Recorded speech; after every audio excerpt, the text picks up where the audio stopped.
আমার আজকের আলোচনার বিষয়। পল কাপুর অলরেডি বাংলাদেশে আসছেন, মার্কিন উপসহকারী পররাষ্ট্রমন্ত্রী। সেই পল কাপুর, যিনি ওই ডোনাল্ড লুর মতো, বাইডেনের সময় ছিলেন ডোনাল্ড লু, ওইরকম তিনি ভারতে ছিলেন 3 দিন। সেখান থেকে তিনি গতকালকে ঢাকায় আসলেন এবং ভারতে তিনি 3 দিন বিভিন্ন ডিজিএফআই ডিজি মানে মহাপরিচালক মেজর জেনারেল কায়সার রশিদ চৌধুরী, তিনি সম্প্রতি নিয়োগ পেয়েছেন 4-5 দিন আগে। তো তিনি গতকালকে ভারতে গিয়েছেন 26 তারিখ, এবং এটা কিন্তু বাংলাদেশ সরকার গোপন রেখেছিল, কিন্তু ভারতীয় বিভিন্ন পত্রিকায় লেখালেখি হয়, জানাজানি হয়। তারপর বাংলাদেশ সরকার স্বীকার করে যে আসলে তিনি চিকিৎসার জন্য গিয়েছেন 26 তারিখ। এখন প্রশ্ন হচ্ছে যে চিকিৎসার জন্য কেন ভারতে যেতে হলো?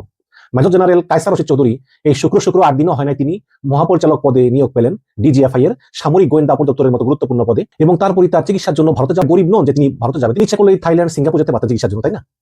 তো এই যে তিনি ভারতে গেলেন, নিশ্চয়ই তিনি সেখানে নিরাপত্তা বিষয়ক কোনো মিটিং করবেন ভারতীয় কারো সঙ্গে। হ্যাঁ, তো আমি ভারতীয় সাংবাদিক গৌতম লাহিড়ীর কাছে জানতে পারলাম যে আসলেই তিনি সেখানে একটি নিরাপত্তা বিষয়ক মিটিং করবেন ভারতীয় নিরাপত্তা বিষয়ক কোনো কর্মকর্তার সঙ্গে, এবং তারেক রহমান সরকার নির্দেশেই তিনি ভারতে গিয়েছেন ওই নিরাপত্তা বিষয়ক বৈঠকটি করার জন্য, যেটা গত 5 বছর ধরে কিন্তু কোনো ডিজিএফআই ডিজি এর আগে ভারতে যাননি। শেখ হাসিনার আমলের মাঝামাঝি সময়ে একজন গিয়েছিলেন, তারপর এই প্রথম একজন গেলেন। আমরা দেখতে পাচ্ছি যে ডক্টর ইউনূস সরকারের সময় ভারতের সঙ্গে বাংলাদেশের যেই খারাপ সম্পর্ক ছিল, সেই সম্পর্কটা আসলে তারেক রহমান একটু একটু করে কাটিয়ে ওঠার চেষ্টা করতেছেন। এবং আমি মনে করি যে তারেক রহমানের সঙ্গে ভারতের সম্পর্ক ইউনূসের সময় চাইতে ভালো হলেও আসলে শেখ হাসিনার সময়ের মতো এত ঘনিষ্ঠ হবে না। শেখ হাসিনা যেমন ভারতের প্রতি পূর্ণ মাত্রা নির্ভরশীল ছিল, এখনো তো তারেক রহমান সেটাকে কাটিয়ে যাবেন, যে ভারতও নির্ভরশীল, বাংলাদেশও নির্ভরশীল। এই যে DGFI DG major general Kaiser Chowdhury তিনি ভারতে গেলেন, আমি এটাকে কিন্তু নেগেটিভলি দেখি না, কারণ সরকার বলেছে তিনি গিয়েছেন। ইউনূস সরকার বলেছিল লেফটেন্যান্ট জেনারেল কামরুল হাসানকে পাকিস্তান যাও, প্রতিরক্ষা বিষয়ক আলাপ আলোচনা করো। আবার ইউনূস সরকার লেফটেন্যান্ট জেনারেল ফয়জুর রহমানকে বলেছিলেন পাকিস্তান যাও, তারা গিয়েছেন। এখন পাকিস্তান গিয়ে এই দুইজন লেফটেন্যান্ট জেনারেল ভারতের চক্ষুশূল হয়েছেন। ফলাফল হচ্ছে তারেক সরকার ক্ষমতা এসে তাদেরকে কম গুরুত্বপূর্ণ পদে বদলি করে দিয়েছে। এগুলি সবই হচ্ছে আসলে রাজনীতি। তো আমার মনে হয় যে ক্ষমতা আসার আগে তারেক রহমান হয়েছে, সেটা আমেরিকার সঙ্গে হয়েছে।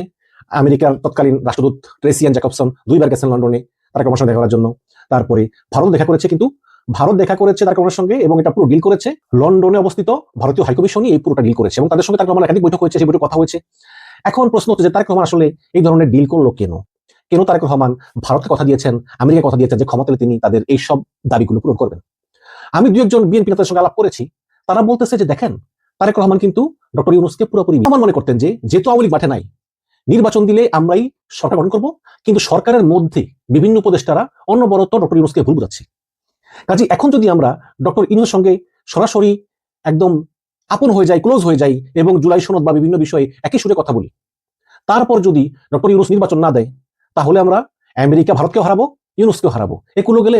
তো সুতরাং তারেক রহমানের কথা হচ্ছে যে সবার সঙ্গে একটা মিল দিয়ে চলা। দেখেন না, এই যে বললো যে হ্যাঁ গণভোট মেনে নিব, জুলাই সনদ মেনে নিব, সবই করবো, কিন্তু নির্বাচনের পরে মেজর হাফিজ বলতেছে যে এগুলো তো কথা বলছি, না বলে তো নির্বাচন দিত না, কিন্তু আমরা জুলাই সনদ বাস্তবায়ন করবে না। আবার এই গণভোটের বিরুদ্ধে 2 জন বিএনপি, এবং এই 2 জন বিএনপি পন্থী আইনজীবী কিন্তু তারেক রহমানের নির্দেশেই এই মামলাটা করেছে, এবং স্বরাষ্ট্রমন্ত্রী সাদুল আহমেদ বলেছেন যে দেখি আমরা আদালত কি রায় দেয়। এখন আদালত যদি বলে গণভোট অবৈধ, তাহলে আর তাদের এই ঝামেলা করা লাগলো না সংসদে। তা না হলে জামাত এনসিপি বলবে যে যেহেতু গণভোটে হ্যাঁ যুক্ত হয়েছে, সুতরাং তোমরা সংবিধান সংস্কার কমিশনের সদস্য হিসেবে শপথ নাও এবং সংস্কার বাস্তবায়ন করো। এখন যদি এই আদালত বলে যে এটা অবৈধ, তাহলে এই এটা চলে যায়, তাহলে ওই আদালতের ঘাড়ে বন্দুক রেখে তাদের উদ্দেশ্য হাসিল করা যায়, যেমনটা হাসিনা করেছিল কোটা সংস্কারের সময়, এরকম আর কি। তো এখন তারেক রহমান প্রধানমন্ত্রী হয়েছে, এখন বাস্তবায়ন করার পালা। সেটা বাস্তবায়ন করতে গিয়ে আসলে তারেক রহমান খুব ভেবে চিন্তে এগুচ্ছেন। তিনি ভারত এবং আমেরিকাকে যে কথা দিয়েছেন সেই কথা রাখছেন, পাশাপাশি যাতে এনসিপি এবং জামাতও রাগ না হয় তাদেরকেও তিনি ম্যানেজ করে চলার চেষ্টা করতেছেন। ওদিকে সবচেয়ে অবমূল্যায়িত হচ্ছে চীন এবং পাকিস্তানপন্থীরা, তারা তেমন একটা সুযোগ পাচ্ছে না। এখন দেখা যাক তারেক রহমান আসলে এই পুরো ভূরাজনীতিকে কিভাবে মেনটেন করতে পারেন। এবং বৈঠক করেছেন, এবং সেখানে আওয়ামী লীগের এবং ভারতীয় কিছু গুজববাজ মিডিয়া তারা বলতেছেন যে পল কাপুর নাকি শেখ হাসিনার সঙ্গে দেখা করেছেন। এই বিষয়টা সম্পূর্ণ মিথ্যা, আমি দায়িত্ব নিয়ে বলছি। পল কাপুর শেখ হাসিনার সঙ্গে দেখা করেননি বা করার কোনো কারণও নেই, শেখ হাসিনা তো আর প্রধানমন্ত্রী না। এবং এই গুজব মিডিয়া বলতেছে বাংলাদেশে এসেও নাকি এই পল কাপুর তারেক রহমানের সঙ্গে বৈঠক করবেন, পররাষ্ট্রমন্ত্রীর সঙ্গে বৈঠক করবেন, স্বরাষ্ট্রমন্ত্রীর সঙ্গে বৈঠক করবেন, হুইচ ইজ রাইট, করতেই পারে। তারপরে বাণিজ্য মন্ত্রী মুক্তাদিরের সঙ্গে বৈঠক করবেন, এবং তিনি জামাতের নেতা এনসি নেতার সঙ্গে বৈঠক করবেন, এবং পল কাপুর নাকি আওয়ামী লীগের নেতাদের সঙ্গে বৈঠক করবেন, সাবর হোসেন চৌধুরী সহ অন্যান্যরা। এবং এই ধরনের কোনো, তবে একটা বিষয় দেখার আছে যে পল কাপুর আসলে ডক্টর ইউনূসের সঙ্গে বৈঠক করেন কিনা। যদি পল কাপুর ডক্টর ইউনূসের সঙ্গে বৈঠক করেন, তাহলে আমরা বুঝবো যে ইউনূস কিন্তু এখনো মাঠ ছাড়ে নাই, কোনো না কোনো ভাবে সে তার প্রভাব ধরে রেখেছে। আর যদি পল কাপুর ডক্টর ইউনূসের সঙ্গে কোনো বৈঠক না করে, তাহলে বুঝতে হবে যে ডক্টর ইউনূস আর মাঠে নাই। এখন তারেক রহমান সরকার কিন্তু ডক্টর ইউনূসের প্রতি কিন্তু খুশি না, এটা হচ্ছে বাস্তবতা। তারেক রহমান সরকার ডক্টর ইউনূস সরকারকে পছন্দ করতেন না, কিন্তু পছন্দের অভিনয় করতেন। এখন যখন ক্ষমতায় আসছেন তখন কিন্তু এই ভাবটা দেখাচ্ছেন। যেমন দুটো উদাহরণ দিই। একটা হচ্ছে যে ডক্টর ইউনূস নিজেকে অতি গুরুত্বপূর্ণ ব্যক্তি ঘোষণা করে 1 বছরের জন্য প্রধানমন্ত্রী যে সিকিউরিটি পায় SSF এর, সেটার অনুমোদন তিনি করে গিয়েছেন। এখন সরকারের নির্বাহী আদেশে যেই সব গেজেট প্রকাশিত হয়, সেই সব গেজেটগুলো কিন্তু একটা ওয়েবসাইটে পাওয়া যায়, বাংলাদেশ সরকার একটা ওয়েবসাইটে। সেই ওয়েবসাইট থেকে কিন্তু তারেক রহমান সরকার এই গেজেটটা সরিয়ে দিয়েছে। এখন গেজেট সরিয়ে দিলেও ওই যে ডক্টর ইউনূস পদত্যাগ করার আগে তিনি তাকে অতি গুরুত্বপূর্ণ কিছু ঘোষণা করে গিয়েছেন 1 বছরের জন্য, সেটা কিন্তু এখন তারেক রহমান সরকার বিরক্ত হয়ে ওই গেজেটটা আসলে ওয়েবসাইট থেকে সরিয়ে দিয়েছে। কিন্তু ইউনূসের প্রেস সচিব শফিকুল আলম বলেছেন যে ডক্টর ইউনূস এটা করে তিনি কোনো বিধি লঙ্ঘন করেননি, কারণ সাবেক উপদেষ্টা লতিফুর রহমান 2001 সালে তিনিও ক্ষমতা ছেড়ে দেওয়ার পরে 1 বছর ভিআইপি সুবিধা পেয়েছিলেন। যাই হোক, হতে পারে, কিন্তু তারেক রহমান সরকার বিভিন্ন কারণে ইউনূস সরকারের উপর সন্তুষ্ট না। বিশেষ করে কয়েকজন উপদেষ্টার প্রতি তারেক রহমান ভীষণ বিরক্ত। এর আরেকটা উদাহরণ কি, সেটা হচ্ছে আপনারা জানেন যে গতকালকে দুর্নীতি দমন কমিশনের যে প্রধান পরিচালক আব্দুল মোমেন, টিমকেই তারেক রহমান বিদায় করে দিয়েছেন, যা অনেকেই অবাক করেছে। যদিও তারেক রহমান তিনি ক্ষমতা আসার পরেই চিফ প্রসিকিউটর তাজুল ইসলামকে সরিয়ে দিয়েছেন, গভর্নর আহসান এইচ মনসুরকে সরিয়েছেন, তারপরে সোনালী ব্যাংকের এমডি অনেকে সরিয়েছেন, এবং অনেকেই বলতেছেন যে তারেক রহমান এই 14-15 দিন ক্ষমতায় এসেই তিনি প্রত্যেকটি রাষ্ট্রীয় প্রতিষ্ঠানকে যেভাবে দলীয়করণ করতেছেন, শেখ হাসিনাও কিন্তু এটা করতে তার 5 বছর লেগেছিল। এমনকি সেনাবাহিনীতে তারেক রহমান ব্যাপক পরিবর্তন এনেছেন, পুলিশের ভিতরেও ব্যাপক পরিবর্তন এনেছেন, রদবদল করেছেন, এবং এই কাজটা করতে কিন্তু শেখ হাসিনার 5 বছর লেগেছিল। তারেক রহমান এটা একদম 14-15 দিন শেষ করে দিয়েছেন। এবং এটা হোক, তো আব্দুল মোমেনের কথা ফিরে আসি। দুর্নীতি দমন কমিশনের প্রধান আব্দুল মোমেন, যাকে নিয়োগ দিয়েছিলেন ডক্টর ইউনূস। তো আমি শুনলাম যে তারেক রহমান প্রধানমন্ত্রী হওয়ার পরে তিনি চেয়েছিলেন যে থাকুক না দুর্নীতি দমন কমিশনের প্রধান হিসেবে ডক্টর আব্দুল মোমেন, কারণ তিনি এক সময় সাবেক প্রধানমন্ত্রী বেগম খালেদা জিয়ার একান্ত সহকারী সচিব ছিলেন। তো সে থেকে একটা উইক মাইন্ড ছিল তারেক রহমানের এই মোমেনের প্রতি, থাকুক, রয়েছে থাকুক। কিন্তু 3-4 দিন আগে ইউনূস সরকারের সাবেক সড়ক এবং সেতু এবং জ্বালানি উপদেষ্টা ফয়জুল কবির খান, তিনি সরকারি বোর্ডের সরকারি বাসা থাকতেন, সেই বাসা ছেড়ে দেওয়ার আগের দিন একটা ইফতার পার্টির আয়োজন করেন। সেই ইফতার পার্টিতে সাবেক সরকারের প্রায় সবাইকেই দাওয়াত দেন, এবং এই ঘরোয়া ইফতার পার্টির খবর আমরা জানলাম প্রেস সচিব শফিকুল আলমের একটা ফেসবুক পোস্ট থেকে। তিনি একটি ছবিও দিয়েছেন, সেখানে দেখা গিয়েছে যে ডক্টর ইউনূস সহ অন্যান্য উপদেষ্টারা, সাকওয়াত সাহেব ছিল, আসিফ নজরুল ছিল, তারপরে মাত্র একদিন আগে সাবেক গভর্নর আহসান এইচ মনসুর ছিল, এবং সরকারি আরো অনেক কর্মকর্তা ছিল, ইনক্লুডিং এই ডক্টর মোমেন, দুদকের মহাপরিচালক। এই জিনিসটা তারেক রহমান ভালোভাবে নেননি। বিশেষ করে যেই আদিলুর রহমান খান, গৃহায়ন এবং গণপূর্ত উপদেষ্টা, এই আদিলুর রহমান খান এবং ফয়জুল কবির খান, এই দুজন মিলে কিন্তু নির্বাচনটাকে পেছানোর অনেক চেষ্টা করেছেন। তারেক রহমান এই দুইজন লোক সহ রেজওয়ানা হাসানকে পছন্দই করেন না। তারেক রহমান মনে করেন যে রেজওয়ানা হাসান, ফয়জুল কবির খান এবং আদিলুর রহমান খান, এই 3 জন মূলত কন্টিনিউ ষড়যন্ত্র করেছেন নির্বাচনটাকে পিছিয়ে দেওয়ার জন্য। গত পরশুদিন আদিলুর রহমান খান নির্বাচন পর্যবেক্ষণের জন্য নেপালে যাওয়ার পথে কিন্তু তাকে বিমানবন্দরে আটকে দেওয়া হয়। 1 ঘন্টা হয়রানি করার পরে তারপর তাকে যেতে দেওয়া হয়। এটাও কিন্তু দুদকের মতো একটি সাংবিধানিক পদে থেকে সরকারের অনুমতি ছাড়া সাবেক সরকারের ইফতার পার্টিতে অংশগ্রহণের জন্য তারেক রহমান যার পণ্যাই এই ডক্টর আব্দুল মোমেনের প্রতি ক্ষিপ্ত হন। ক্ষিপ্ত হয়ে তিনি বলেন যে পুরো টিমকেই চলে যেতে হবে, বাট 1 মাস সময় দেওয়া যেতে পারে। কিন্তু তখন তারেক রহমানের কাছের লোক তারেক রহমানকে এই ডক্টর মোমেনের আরেকটা অপকর্মের কথা বলেন। কি সে অপকর্ম? সেটা হচ্ছে গত বছরের 9 ডিসেম্বর ছিল আন্তর্জাতিক দুর্নীতি দমন দিবস। হ্যাঁ, তো সেখানে অতিথি হয়ে এই যদি জনগণ চাঁদাবাজ এবং দুর্নীতিবাজদের ভোট না দেয়, তাহলে দেশে দুর্নীতি এমনিতেই কমে যাবে। এখন তারেক রহমান মনে করতেছেন যে এই যে চাঁদাবাজ বলতেছে, দুর্নীতিবাজ বলতেছে, এগুলো আসলে ডক্টর আব্দুল মোমেন বিএনপিকে বুঝিয়েছেন। আপনারা তো এগুলো দেখেছেন যে নির্বাচনের আগে যখন বলতাম যে চাঁদাবাজের ভোট দিয়ে না, তখন বিএনপির লোকজন কমেন্টে গালিগালাজ করতো, কারণ চাঁদা তো ওরাই নেই, তাই না? তো তারেক রহমান মনে করতেছেন যে গত বছরের 9 ডিসেম্বর আন্তর্জাতিক দুর্নীতি দমন দিবসে আব্দুল মোমেন যে বলেছেন যে দুর্নীতিবাজ এবং চাঁদাবাজদের ভোট দিবেন না, তার মানে যে আপনারা বিএনপিকে ভোট দিবেন না। তো এইসব কারণে তারেক রহমান আব্দুল মোমেনকে বলেছেন যে আপনি ইমিডিয়েটলি পদত্যাগ করেন। তো আব্দুল মোমেন বলেছেন যে আমাকে 1 মাস সময় দিন, 1 মাস সময় দিন, আমরা 1 মাসের মধ্যে ধাপে ধাপে পদত্যাগ করবো এবং নতুন যাকে নিয়োগ দিবেন তাকে আমাদের কাজ বুঝিয়ে দিব। কিন্তু তারেক রহমান সরকার বলতেছে যে না, এই মুহূর্তে পদত্যাগ করতে হবে, প্রয়োজন আপনাদের 1 মাসের বেতন আমরা দিয়ে দিব, সমস্যা নেই, বাট আপনাদেরকে আর বিশ্বাস করা যায় না। তো এই হচ্ছে কি অবস্থা। ফিরে আসি পলকাপুর তিনি ঢাকায় এসেছেন।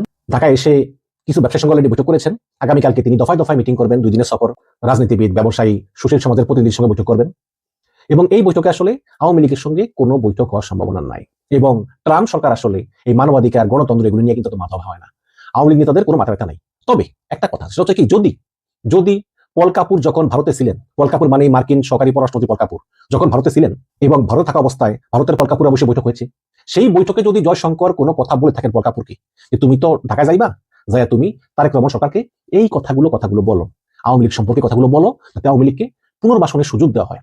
তখন হয়তো পলকাপুর এটা বলতেও পারেন তারেক রহমানকে যে আপনি আওয়ামী লীগকে একটা পুনর্বাসনের ব্যবস্থা করে দিন। এখন যদি এই কথা হয়ে থাকে আমরা তো জানতে পারবো, তাই না? কারণ জয়শঙ্করের সঙ্গে পলকাপুরের কি কথা হয়েছে রুদ্ধদ্বার বৈঠকে, এটা তো আমরা জানবো না। বা যদি এটা হয়ে থাকে তাহলে যে ভারত থেকে একটা রিকোয়েস্ট আসছে আওয়ামী লীগকে একটু পুনর্বাসনের সুযোগ করে দিন, বা যাদের নামে মামলা আছে তাদেরকে একটু জামিনে মুক্ত হওয়ার ব্যবস্থা করে দিন, নিষেধাজ্ঞা উঠিয়ে নিন, আমাদের উপর থেকে তারা রাজনীতি করুক, এই ধরনের কিছু বলতে পারে। বাট সেটা আমরা সময় হলেই জানতে পারবো, কারণ কিছু তো গোপন থাকে না। তবে আমার মনে হয় যে আওয়ামী লীগকে রাজনীতি করার সুযোগ আপাতত না দিলেও আওয়ামী লীগের অনেক নেতা কারাগার থেকে মুক্তি পাবে নিকট ভবিষ্যতে। এবং আরেকটি বিষয় হচ্ছে যে পল কাপুর তো তারেক রহমানকে যা বলার বলবেনি, বা ভারতের নিরাপত্তার বিষয় হোক, কারণ পল কাপুর আসেন বাংলাদেশে, আর বাংলাদেশের ডিজিএফ এর ডিজি গেছেন ভারতে। তো এই দুইটা জায়গায় কিন্তু একটা কথা আদান প্রদান হবে, একটা পলিসি নির্ধারণ হবে যে কিভাবে বাংলাদেশ এবং ভারত সন্ত্রাস দমনে এবং পারস্পরিক নিরাপত্তায় দুই দেশের নিরাপত্তা তথ্য আদান প্রদান করতে পারে। এতে উভয় দেশের শত্রুদেরকে চিহ্নিত করে দমন করা যায়, যেটা শেখ হাসিনা আমলে হতো। সেরকম একটা কিছু কিন্তু আবার শুরু হয়েছে, যেটা ইউনূসের ১.৫ বছরে, এবং এটা তো হবে আসলে, কারণ ইউনূস তো আর পলিটিক্যাল গভর্নমেন্ট ছিল না, ইউনূসের ক্ষমতায় থাকাও লাগবে না, ইউনূস জানে যে সে চলে যাবে, এই কারণে ইউনূস ভারতকে বাতাইতো না। কিন্তু এটা political government, like Tarique Rahman government, তারা কিন্তু চাইবেই ভারতের সঙ্গে একটা সুসম্পর্ক স্থাপন করতে, কারণ এছাড়া কিন্তু অনেক সমস্যা ছিল, তারাও বোঝে। ৫ই মার্চ থেকে ভারতের রাজধানী দিল্লিতে একটা রায়সিনা সম্মেলন আছে। এই রায়সিনা সম্মেলনে ভূরাজনীতি এবং ভূ অর্থনীতি নিয়ে বিভিন্ন দেশের পররাষ্ট্রমন্ত্রীরা ভারতের রাজধানী দিল্লিতে আলাপ করবেন। ভারত বাংলাদেশের পররাষ্ট্রমন্ত্রী খলিলুর রহমানকে আমন্ত্রণ জানিয়েছেন, কিন্তু খলিলুর রহমান সেখানে যাবেন না। না গেলেও সমস্যা নাই, আগামী ৮ই মার্চ আমি যে শহরে থাকি লন্ডনে, সেই লন্ডনে কমনওয়েলথের পররাষ্ট্রমন্ত্রীদের একটা মিটিং হবে। সেই মিটিং এ খলিলুর রহমান এবং তারেক রহমানের পররাষ্ট্র বিষয়ক উপদেষ্টা হুমায়ুন কবির অংশগ্রহণ করবেন, এবং সেখানে ভারতের পররাষ্ট্রমন্ত্রী জয়শঙ্করের সঙ্গে একটি বৈঠক সাইডলাইনে হওয়ার কথা রয়েছে। এবং সেই কি পরিকল্পনা বা কিভাবে কাজ করা যায়, ব্যবসা বাণিজ্য সংস্কৃতি, এবং সবচেয়ে বড় কনসার্ন হচ্ছে ভারতের নিরাপত্তা, সেই নিরাপত্তা বিষয়ে সংলাপ অনুষ্ঠিত হবে এই খলিলুর রহমান এবং জয়শঙ্করের মধ্যে। একসময় কিন্তু খলিলুর রহমানকে ভারত পছন্দ করতো না, ভারতের গোয়েন্দা সংস্থা পল কাপুর বাংলাদেশে যখন অবস্থান করছেন, গত রাতে তিনি এসেছেন, আজকে থাকবেন, আগামীকালকে তার সফর শেষ হবে। তার সফরটাকে খুবই গুরুত্বপূর্ণ ভাবা হচ্ছে, এবং তিনি দিল্লি থেকে এসেছেন। ধরাই হচ্ছে যে দিল্লির কোনো গুরুত্বপূর্ণ মেসেজ তিনি এনেছেন, এবং সেই মেসেজ বাংলাদেশ সরকারকে তিনি দেবেন। ঠিক সেই মুহূর্তে আরও একটি বড় খবরের জন্ম হয়েছে, সেটা হচ্ছে বাংলাদেশ সরকারের নতুন পররাষ্ট্র বিষয়ক উপদেষ্টা এই দুইজন লন্ডনে ভারতের পররাষ্ট্রমন্ত্রীর সঙ্গে বৈঠকে বসতে চলেছেন। তার মানে ভারতের সঙ্গে সম্পর্ক পুনরুদ্ধারের সব রকম চেষ্টাই চলছে। আমরা দেখেছি ৩ দিন আগে ডিজিএফআই এর প্রধান তিনি ভারতে গেছেন, দিল্লি সফরে গেছেন, পল কাপুর দিল্লি হয়ে ঢাকায় আসলেন। একই সময়ে সমসাময়িক সময়ে একদিন পরেই আমাদের পররাষ্ট্রমন্ত্রী উড়াল দিচ্ছেন লন্ডনে, এবং সেখানে কমনওয়েলথের একটি সম্মেলনে যোগদানের পাশাপাশি ভারতের পররাষ্ট্রমন্ত্রী এস জয়শঙ্করের সঙ্গে বৈঠক হবে, এমন তথ্য দিচ্ছে বাংলাদেশি গণমাধ্যমে, এবং সেটা পররাষ্ট্র মন্ত্রণালয়ের বিভিন্ন সূত্রের বরাত দিয়ে এই তথ্যটা দিচ্ছে। তাহলে কি ম্যাজিক্যাল চেঞ্জ হতে চলেছে? প্রফেসর ইউনূস যে ভারতের সঙ্গে যুদ্ধ প্রায় বাঁধিয়েই ফেলেছিলেন, সেখান থেকে ইউটার্ন করার জন্য গুরুত্ব দিচ্ছে কি এই ব্যাপারটাতে? আমাদের পররাষ্ট্রমন্ত্রী এবং প্রধানমন্ত্রীর পররাষ্ট্র উপদেষ্টা ডক্টর খলিলুর রহমান এবং হুমায়ুন কবির, তারা দুজন যাচ্ছেন, এবং যখন এই খবরটা আমরা দিচ্ছি তখন বাংলাদেশে পল কাপুর অবস্থান করছেন রাষ্ট্র বিষয়ক প্রতিমন্ত্রী। তার এই অবস্থানকালে ভারত এবং আমেরিকার সঙ্গে বাংলাদেশের বহু ব্যাপারে আলোচনা হবে, সেখানে রাজনৈতিক আলাপ হতে পারে, এবং পল কাপুর শোনা যাচ্ছে তিনি আওয়ামী লীগের নেতাদের সঙ্গেও বৈঠক করবেন, ভার্চুয়াল বৈঠক। তবে বৈঠক করবেন এরকম বিভিন্ন সূত্র বলছে, ভারতীয় বিভিন্ন সূত্রও এই খবর দিচ্ছে, এবং ভারতীয় সূত্রগুলো বলছে দিল্লির অন্তত 5টা মেসেজ নিয়ে পল কাপুর ঢাকায় এসেছে, একটাকে কোন দিকে এগিয়ে নেন। অন্যদিকে আমাদের পররাষ্ট্রমন্ত্রী ছুটে যাচ্ছেন লন্ডনে, এবং সেখানে ভারতের পররাষ্ট্রমন্ত্রীর সঙ্গে বৈঠক হওয়ার তথ্য দিচ্ছে বাংলা ট্রিবিউন। তাদের শিরোনামটা দেখে নিন, সেখানে বলা হচ্ছে লন্ডন যাচ্ছেন পররাষ্ট্রমন্ত্রী ও উপদেষ্টা বিষয়ক মন্ত্রীদের সভায় যোগ দিতে 5 দিনের সফরে লন্ডনে যাচ্ছেন খলিলুর রহমান এবং হুমায়ুন কবির। 8 মার্চ লন্ডনের ল্যানকাস্টার হাউজে অনুষ্ঠিত বৈঠকে তারা যোগ দেবেন। বৈঠকের উদ্দেশ্যে 6 মার্চ তারা দেশ ত্যাগ করবেন। একই বৈঠকে বিভিন্ন দেশের পররাষ্ট্রমন্ত্রীদের মতো যোগ দেবেন ভারতের পররাষ্ট্রমন্ত্রী এস জয়শঙ্কর, এবং সেই জয়শঙ্করের সঙ্গে হওয়ার সম্ভাবনা প্রচন্ড, এমনটা তথ্য নিশ্চিত করেছে বাংলাদেশের পররাষ্ট্র মন্ত্রণালয়ের বিভিন্ন সূত্র। কূটনৈতিক সূত্র বলছে বাংলাদেশ ভারত সম্পর্কের দূরত্ব আরও কমাতে এই বৈঠক গুরুত্বপূর্ণ ভূমিকা রাখবে। আশা করা হচ্ছে এই বৈঠকের পর দ্বিপাক্ষিক সম্পর্ক আরও জোরদার হবে, এছাড়া বন্ধ থাকা আবিষ্কার ইঙ্গিত মিলবে বলেও ধারণা করা হচ্ছে। এই যে পররাষ্ট্র মন্ত্রণালয় বলছে 6 তারিখে শুক্রবার তারা লন্ডনে রওনা দেবেন, তাদের সঙ্গে পররাষ্ট্র মন্ত্রণালয়ের আরও 2 জন কর্মকর্তা সঙ্গী হবেন। মিটিংয়ের ফাঁকে বেশ কয়েকটি সাইডলাইনের বৈঠক হওয়ার কথা, তার মধ্যে ভারতের পররাষ্ট্রমন্ত্রী এস জয়শঙ্করের খলিলুর রহমানের সঙ্গে আমরা ভারতের নিরাপত্তা উপদেষ্টা অজিত দোভালের একটা বেটার সম্পর্ক, বেটার রিলেশন আমরা দেখেছি যখন তিনি অন্তর্বর্তীকালীন সরকারের নিরাপত্তা উপদেষ্টা হিসেবে কাজ করেছেন। এবং শেষ সময়ে নভেম্বরে তিনি ভারত সফর করেছেন, অজিত দোভালের সঙ্গে মিটিং করেছেন, সেই দৃশ্যগুলোও দেখেছি। এবং অনন্ত যে ফেব্রুয়ারির 12 তারিখে হয়েছে এবং নির্বাচনের ক্ষেত্রে ভারতের যে গ্রিন সিগন্যাল এবং বিএনপিকে কেন্দ্র করে ভারতের গ্রিন সিগন্যাল, আমেরিকার গ্রিন সিগন্যাল, এই কাজগুলোতে অনেক বেশি ভূমিকা রেখেছেন ডক্টর খলিলুর রহমান। এবং সেই কারণেই বিএনপি তাকে শেষ সময়ে এসে চমক দিয়ে পররাষ্ট্র ডক্টর খলিলের একটা অবস্টাকেল ছিল ইউনূস সরকারের আমলে, সেটা হচ্ছে প্রফেসর ইউনূস চাননি ভারতের সঙ্গে সম্পর্ক স্বাভাবিক হোক। প্রফেসর ইউনূস বরং চেয়েছেন ভারতের সঙ্গে যুদ্ধ লাগুক, যে যুদ্ধে আসিফ মাহমুদ সজীব ভুঁইয়ার ওই যুবকদের যে ট্রেনিং দিয়েছেন, ইয়ারগান দিয়ে বন্দুক ফোটানোর ট্রেনিং পাওয়া 30,000 যুবকদের নিয়ে তিনি ভারতের সঙ্গে যুদ্ধে যেতে চেয়েছিলেন। কিন্তু শেষ পর্যন্ত রাজনৈতিক কারণে, মূলত বিএনপির বিরোধিতার কারণে এবং সেনাবাহিনী সহ 3 বাহিনীর দৃঢ় অবস্থানের কারণে প্রফেসর ইউনূস ভয়াবহ কোনো কিছু, এই জায়গা থেকে খলিলুর রহমানের একটা রেস্ট্রিকশন ছিল, তিনি চাইলেও ভারতের সঙ্গে সম্পর্কটা উন্নয়ন করতে ভূমিকা রাখতে পারেননি। এখন তার জায়গাটা ওপেন হয়েছে, বিএনপি সরকার চায় ভারতের সঙ্গে সম্পর্ক পুনরুদ্ধার করতে। এবং জয়শঙ্করের সঙ্গে বৈঠকটা যখন হবে তার আগে পল কাপুর বাংলাদেশে অবস্থান করছেন। সমসাময়িক সময়ে এই বৈঠকগুলো বাংলাদেশের নতুন সম্পর্কে, ভিসার যে নিষেধাজ্ঞা, সেই ব্যাপারগুলো উঠে যাবে, দুই দেশই ভিসা কার্যক্রম স্বাভাবিক করবে, আমদানি রপ্তানি স্বাভাবিক করবে, স্থলবন্দরগুলো চালু হয়ে যাবে। এবং আরেকটা বড় ইস্যু হচ্ছে আওয়ামী লীগ ইস্যু।